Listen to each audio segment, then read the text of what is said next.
What if the future of humanity didn't lie in progress, technology, or politics, but in a new kind of human being entirely? What if we're not the end point of evolution, but merely a bridge to something greater, a higher kind of life? That was the radical vision of Friedrich Nietzsche. At the heart of his philosophy lies a provocative figure, the Übermensch, the Overman, or Superman.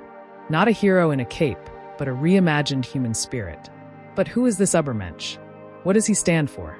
And how does this idea challenge everything we think we know about morality, religion, and ourselves? Welcome to the unfolding journey, where we explore ideas that shake the world and reshape the soul. If you're passionate about philosophy, history, and meaning-making in the modern age, you're in the right place. Let's dive in. To understand Nietzsche's Übermensch, we first need to step into the 19th century world that shaped him. Friedrich Nietzsche, a German philosopher, was writing at a time of massive cultural shifts. The Enlightenment had questioned traditional religion. Darwin had shaken the foundation of human exceptionalism, and industrialization had begun to strip life of its ancient rhythms. Nietzsche looked around and saw a crisis of values. In Thus Spoke Zarathustra, he declared, "God is dead." This wasn't a celebration, but a diagnosis. Traditional religious and moral systems were no longer credible. Western civilization, Nietzsche believed, was running on the fumes of beliefs it no longer truly held. So if God is dead, what comes next? Enter the Übermensch. The Übermensch, or Overman, is Nietzsche's answer to the death of traditional values. He is not just a stronger or smarter person. He is a revaluation of values incarnate. A human who creates his own meaning, purpose, and morality in a world stripped of absolutes. In Nietzsche's poetic vision, the prophet Zarathustra comes down from the mountains to preach the coming of the Übermensch. Man is something that shall be overcome. What have you done to overcome him? For Nietzsche, human beings are not finished products. We are a midpoint, a rope stretched between animal and Übermensch, a dangerous crossing. The Übermensch is not just about individual excellence. He represents a break from herd morality and the courage to will one's own values into existence. At the heart of Nietzsche's philosophy is a rebellion against what he called slave morality. This is the moral framework rooted in Judeo-Christian tradition, emphasizing humility, meekness, obedience, and pity. Nietzsche argued that these values were born out of resentment by the weak against the strong. Unable to assert their will directly, the weak rebranded their weakness as virtue and called the strength of others evil. In this inversion, suffering became sacred and power became sinful. The Übermensch shatters this framework. He is not bound by guilt or conformity. He lives according to a master morality, one that affirms life, power, creativity, and excellence. But this doesn't mean the Übermensch is cruel or tyrannical. Nietzsche despised the idea of domination for its own sake.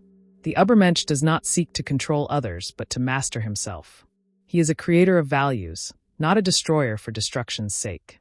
Nietzsche's Übermensch is a philosophical ideal, not a specific person, but we can sketch his traits. He is independent in thought. He questions everything inherited, creative in values. He forges new meanings, not out of chaos, but from inner strength, joyful in suffering. He embraces life in all its pain and glory, saying yes to existence, disciplined in will.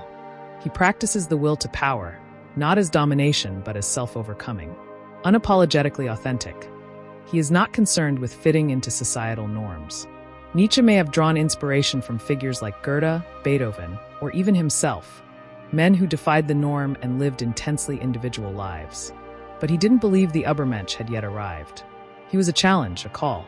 Closely tied to the Übermensch is Nietzsche's haunting thought experiment, the Eternal Recurrence. Imagine you must live your life over and over, exactly the same forever. Would you curse this fate or embrace it joyfully? The Übermensch, Nietzsche believed, would affirm it. He would live so fully, so courageously, that he would gladly repeat it eternally. The eternal recurrence is not just a metaphysical idea, it's a moral test. It asks, are you living in a way you would want to repeat? The Übermensch says yes, not because life is perfect, but because it is his. This is where the controversy begins. Is the Übermensch a real possibility, or just a poetic metaphor? Some critics argue that Nietzsche's idea is too abstract, too vague, or even too elitist. Others suggest it's dangerous, easily misappropriated by those who seek to justify oppression. Indeed, Nietzsche's sister and the Nazis later twisted his ideas for their own ends, portraying the Übermensch as a racially superior being. But Nietzsche himself would have abhorred this. He hated nationalism, anti-Semitism, and any collectivist ideology. The Übermensch is not a race or a nation, it is a mode of being. And is it realistic? Perhaps not in a conventional sense. But that may not be the point. Nietzsche was not writing blueprints, he was lighting fires. The Übermensch is not a person to copy, but a direction to grow. In a world increasingly shaped by algorithms, conformity, and superficiality, Nietzsche's call for depth, courage, and self-overcoming feels more urgent than ever. So where does this leave us? Nietzsche's Übermensch is not a prophecy, it's a provocation.